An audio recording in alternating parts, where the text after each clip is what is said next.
മാതൃഭൂമി ആഴ്ചപ്പതിപ്പിൽ എഴുത്തച്ഛൻ പുരസ്കാരം മുഖ്യമന്ത്രിയിൽ നിന്ന് ഏറ്റുവാങ്ങിക്കൊണ്ട് പ്രൊഫസർ എസ്.കെ. വസന്തൻ നടത്തിയ പ്രഭാഷണത്തിൻ്റെ ലിഖിത രൂപം കാണാൻ അവസരമുണ്ടായി. മഹാനായ ഒരു അധ്യാപകൻ നമ്മുടെ ഭാഷയെക്കുറിച്ച്, നമ്മുടെ വിദ്യാഭ്യാസ സംവിധാനങ്ങളെക്കുറിച്ച് വിമർശനാത്മകമായ വിലയിരുത്തൽ നടത്തുന്നു എന്നതാണ് ഈ പ്രഭാഷണത്തിൻ്റെ ഒരു പ്രത്യേകത. അപ്രിയ സത്യങ്ങൾ മുഖ്യമന്ത്രിയുടെ സാന്നിധ്യത്തിൽ തുറന്ന് പറയാനുള്ള ആ ധീരതയ്ക്ക് എൻ്റെ നമോഭാഗം. പലപ്പോഴും കേരളത്തിൻ്റെ വിദ്യാഭ്യാസ നിലവാരത്തെക്കുറിച്ച് ഊറ്റം കൊള്ളാറുള്ള ഭരണാധികാരികൾ കണ്ണു തുറന്ന് ഈ ഭാഷാധ്യാപകൻ്റെ സത്യസന്ധമായ നിലപാടുകൾ മനസ്സിലാക്കും എന്നാണ് പ്രതീക്ഷ. പലപ്പോഴും ആ പ്രതീക്ഷകൾ അസ്ഥാനത്താണ് എന്നത് മറ്റൊരു സത്യം. ഗീതാഹിരണ്യൻ്റെ സ്ത്രീലോകം വിശദീകരിക്കുന്ന എം രാമചന്ദ്രൻ്റെ ഒരു ലേഖനം മാതൃഭൂമി ആഴ്ചപ്പതിപ്പിലുണ്ട്.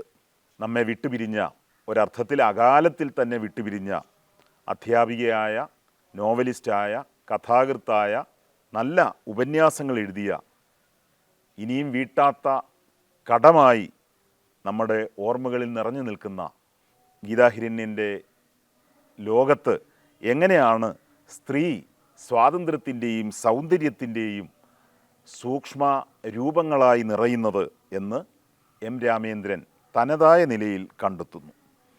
രണ്ട് നല്ല കവിതകളും മാതൃഭൂമി ആഴ്ചപ്പതിപ്പിലുണ്ട്. ഞാൻ ഒഴിവാക്കുന്ന കവിതകൾ മോശം എന്ന് തന്നെ മനസ്സിലാക്കുക. പരേത എന്ന ഇന്ദിര അശോകിൻ്റെ കവിതയും പരകായം എന്ന ലോപാമുദ്രയുടെ കവിതയും നല്ല നിലവാരം പുലർത്തുന്നുണ്ട്.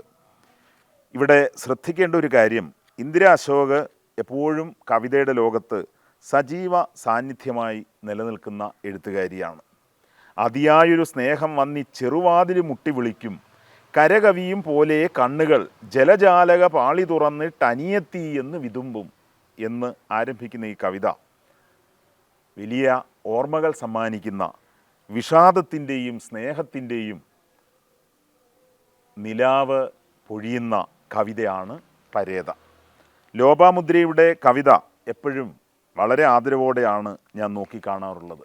കാരണം നമ്മുടെ കാവ്യ പാരമ്പര്യത്തെക്കുറിച്ച് നല്ല ബോധ്യമുള്ള എഴുത്തുകാരിയാണ് ലോപാമുദ്ര.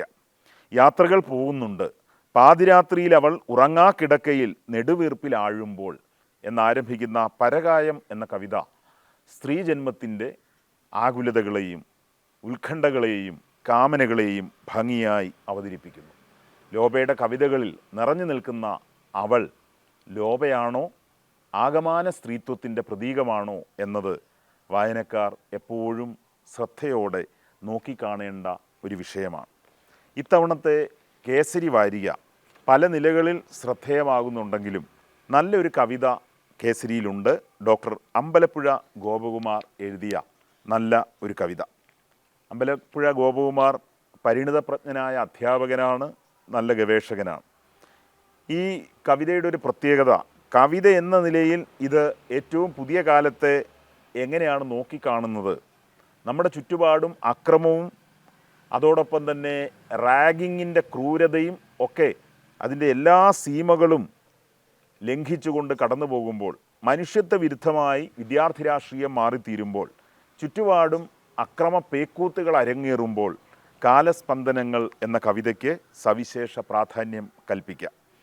കേസരിയിൽ പ്രകാശൻ ചുനങ്ങാട് എഴുതിയ മരണശിക്ഷ എന്ന കഥ, ഒരു കഥ വായിക്കുമ്പോൾ നമുക്ക് എങ്ങനെയാണ് ആ കഥയിലേക്ക് പ്രവേശിക്കാൻ സാധിക്കുന്നത് എന്നത് ബോധ്യപ്പെടുത്തുന്ന കഥയാണ്. നല്ല കഥ, മികച്ച കഥ എന്നതിനേക്കാളും ഒരു കഥ വായിക്കുന്നതിൻ്റെ ഒരു സുഖം ഈ മരണശിക്ഷ എന്ന കഥ നൽകുന്നുണ്ട് എന്ന് മാത്രമേ അതിനെക്കുറിച്ച് സൂചിപ്പിക്കാനാവൂ.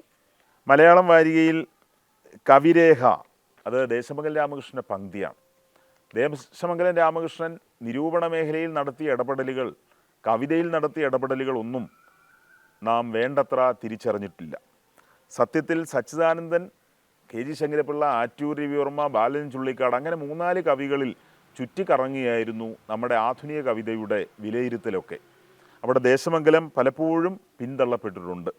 ഇവിടെ അദ്ദേഹത്തിൻ്റെ വൈദേശിക സാഹിത്യത്തെക്കുറിച്ചും കവിതയെക്കുറിച്ചുമുള്ള നല്ല ധാരണകൾ കവിരേഖ എന്ന ഈ പംക്തിയിലൂടെ വായനക്കാർ തിരിച്ചറിയുന്നുണ്ട്. കാലിക്കോ എന്ന അർജുൻ രവീന്ദ്രൻ്റെ കഥയാണ് എടുത്തു പറയേണ്ട മലയാളത്തിലെ ഒരു വിഭവം. തീർച്ചയായും ഈ കഥയുടെ സവിശേഷത കഥ എഴുതാൻ അദ്ദേഹത്തിന് നന്നായി അറിയാം എന്നത് തന്നെയാണ്. വായനക്കാരെ അകറ്റി നിർത്തുക, വായനക്കാരെ ഭർസിക്കുക, അവരുടെ ആസ്വാദന ശേഷിയെ പരമാവധി പരിഹസിക്കുക, ഈ വഴിയിൽ നിന്ന് മാറിക്കൊണ്ട് വായനക്കാരോട് അനായാസമായി സംവദിക്കുവാൻ അർജുൻ രവീന്ദ്രന് കാലിക്കോ എന്ന ഈ കഥയിലൂടെ സാധിക്കുന്നുണ്ട്. കലാകുമുദിയിൽ കുറേയേറെ വിഭവങ്ങളുണ്ട്, കുറേ ലേഖനങ്ങൾ, കുറേ കഥകൾ, കവിതകൾ, നോവൽ, നിരവധി പംക്തികൾ. പക്ഷേ എന്ത് പ്രയോജനം? ഭൂരിഭാഗവും ചവറാണ് എന്ന് പറയുന്നതിൽ എനിക്ക് വലിയ സങ്കടമുണ്ട്.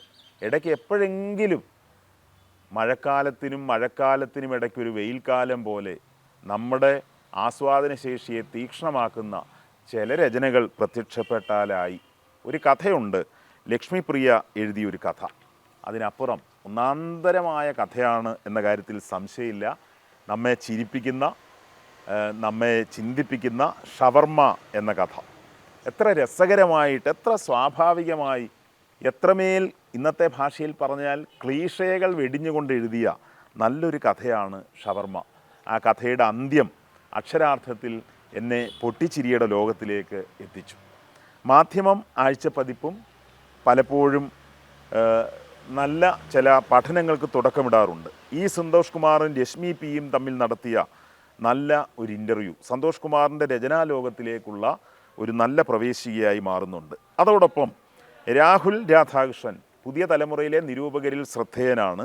അദ്ദേഹം ഈ സന്തോഷ് കുമാറിൻ്റെ കഥകളെയും രചനകളെയും കുറിച്ച് നടത്തിയ പഠനം, ജീവിത സംഘർഷങ്ങളുടെ ഭൂപടം, അക്ഷരാർത്ഥത്തിൽ സന്തോഷ് കുമാറിനെ പഠിക്കുന്നവർ ആ ലേഖനം വായിച്ച് ഉൾക്കൊള്ളേണ്ടതാണ്. നല്ല ചില കവിതകളുണ്ട്. വിദ്യാ പൂവഞ്ചേരിയുടെ ഗോവണി, വി എം അരവിന്ദാക്ഷൻ്റെ വട്ടം മാടൽ, റോബിൻ എഴുത്തുപുരയുടെ ചാച്ചൻ്റെ ബൈനോക്കുലർ, രഗില സജ്ജിയുടെ മരണമറിയിക്കാൻ വന്നയാൾ, മൊയ്തു മായിച്ചാൻ കുന്നിൻ്റെ ആമയും കെട്ടിയോളും. ഈ കവിതകളൊക്കെ സാമാന്യമായ നിലവാരത്തിനപ്പുറത്തേക്ക് കടക്കുന്നുണ്ട്. പക്ഷേ കതിരുകളെക്കാൾ പതിരുകൾ വർദ്ധിക്കുകയാണ് നമ്മുടെ ആനുകാലികങ്ങളിൽ. കാലമാകുന്ന വിമർശകൻ പതിരുകളെ തീർച്ചയായും കുടഞ്ഞെറിയും, നല്ല കൃതികളെ അകത്തളത്തിലേക്ക് സ്വാംശീകരിക്കും. അതാണ് സത്യം. വീണ്ടും സാഹിത്യവാരഫലത്തിലൂടെ നമുക്ക് കണ്ടുമുട്ടാം. എല്ലാവർക്കും എല്ലാ നന്മകളും നേരുന്നു.